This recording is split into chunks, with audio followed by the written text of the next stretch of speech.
doesn't matter. Freja MMA here, and we're here with Samuel Ericsson, recognizable face. How you doing, my friend? I'm doing fine. It's my first live event since before COVID, actually. So it's nice to be here. It's a professional event, so I'm happy to see all people and not talking about COVID all the time. So yeah. So we last saw you at Karate Combat. What was that like for an experience? I mean, during that time there was the big names talking about you, GSP, boss routing, and things like that. So how was that experience? Obviously, it was nice. I mean, super nice. It was exciting, and of course, it kind of builds pressure because big names are talking, and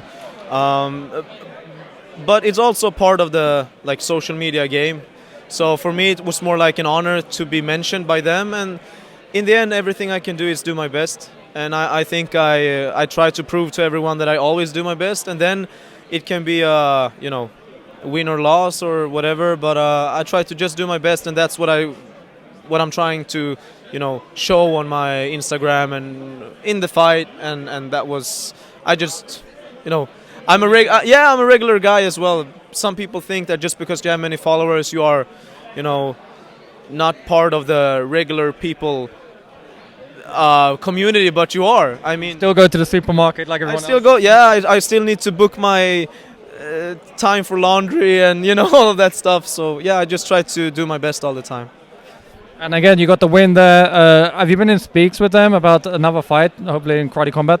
Yeah, we are in the talks right now, but it's COVID, and it's I am double vaccinated, so I've done everything I can to be able to make it easier to travel, but it's everything is about when and where and how, and not only the opponent, because usually it's like, what's the payment, who am I fighting, okay, let's do it. But now it's like the circumstances are more complicated, but as soon as possible I will fight again, hopefully. And obviously you're here at the MMA event, you're looking at the cage. Have you got any itchy feelings to get back in there as well?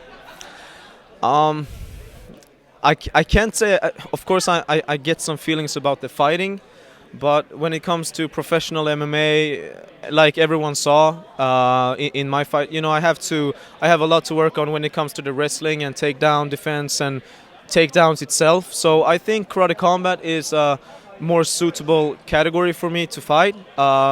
In my style, but also because I'm not, I haven't put too much time in wrestling and stuff. And even if I would go, let's say, amateur MMA, you still need to have some proper grappling and wrestling skills, right? So even if I would go, let's say, go and do an amateur fight, I would still have to put on a lot of time on the wrestling. So to answer your question, it kind of gives me, I'm amped up to fight, but I can't really say like I want to fight MMA. Then it's more like I want to fight in Karate Combat.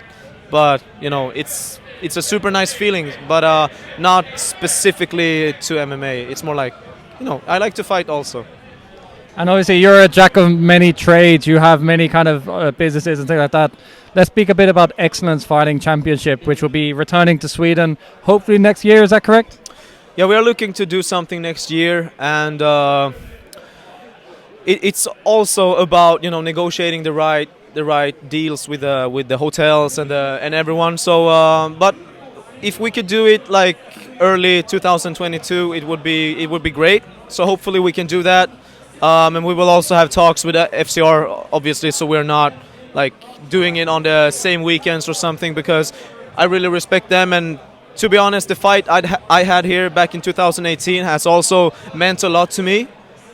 So yeah, I will always be grateful for that, and I will have good communication. So we're not kind of I still care about them a lot. So yeah, we will talk to them, and we will talk to everyone around everything in Linköping. So hopefully February, March, somewhere around February, March.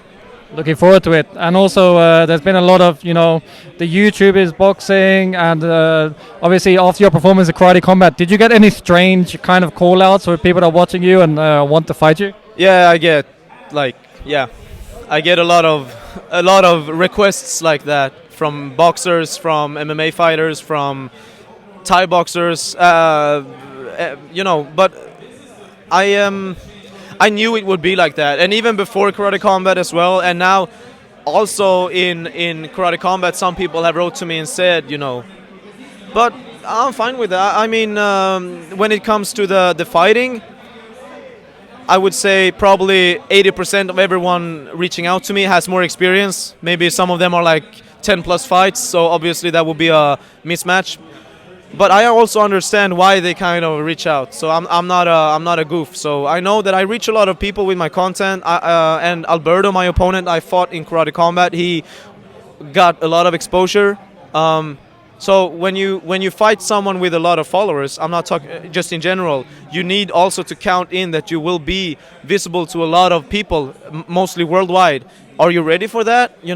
And if you are in your fight career, let's say you have 10 plus fights, then you are probably super ready to, you want to go to the UFC, you want to go to all these big organizations.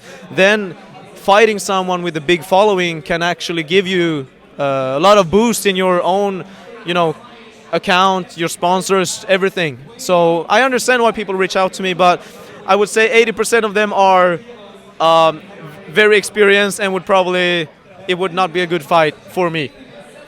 So let's say a Jake Paul or a YouTuber kind of thing. I know Jake Paul's fighting in like at 92 kilograms, but let's say a YouTuber comes to you with a great offer on the undercard. Would you take something like that? I mean, I'm an influencer as well, so I just try to kind of explain. I know the worth of exposure, so I had to sit down and talk to Karate Combat about it because I have a contract with them, but I'm not like right, no. But it all comes down to who is it. But I would rather maybe, let's say there is a YouTuber event, and there is, because a lot of these boxing events, they kind of get boxers on the undercard. So then I would probably, depending on who it is and blah, blah, blah and whatnot, but I would rather maybe fight someone that is maybe a boxer or a Muay Thai guy on that event, maybe on the undercard as a prelim or on the main card. But I will fight someone at least with some fighting experience, not only a random YouTuber that, and when I say random because I don't follow so many YouTubers. So actually I've been watching some YouTube events, boxing events with YouTubers, and everyone, this guy is fighting, this guy is boxing, and I was like, who is? I don't even know who these guys are. So yeah, it's called age. Yeah, I'm too old for that community, I think. So no, I would be open to fight a YouTuber, but I would probably be more open to fight on a fight card against another martial artist, and then maybe the main event is a YouTuber. So yeah, I'm not against it, but it needs to be right. Yeah. You're a great advocate for fair play, shall I say, in the sport. So I could completely understand that. We are now finished the prelims in Fight Club Rush. What do you think of the event so far? I mean, it has only been like first round finishes, so I mean that's what you come here for. So a big shout out to the matchups. I don't think any fight has been a bad matchup. It's just people are so amped up to fight, so that's what you want to see. And hopefully for myself, I take a lot of inspiration from here as well for my next fight, because I was, you're very nervous in Karate Combat. Everything is new. It's also a big production, so hopefully next time I can go in and risk a little more and put on more of a brawl fight than last time, because I would say my fight against Alberto was more of a game of chess, like a lot of distance, covering distance back and forth. He took me down, I tried to attack, blah blah blah. So next time I also hope that I can get a fight more like the ones that has been here so far. Be great to see you finishing in these promotions as well.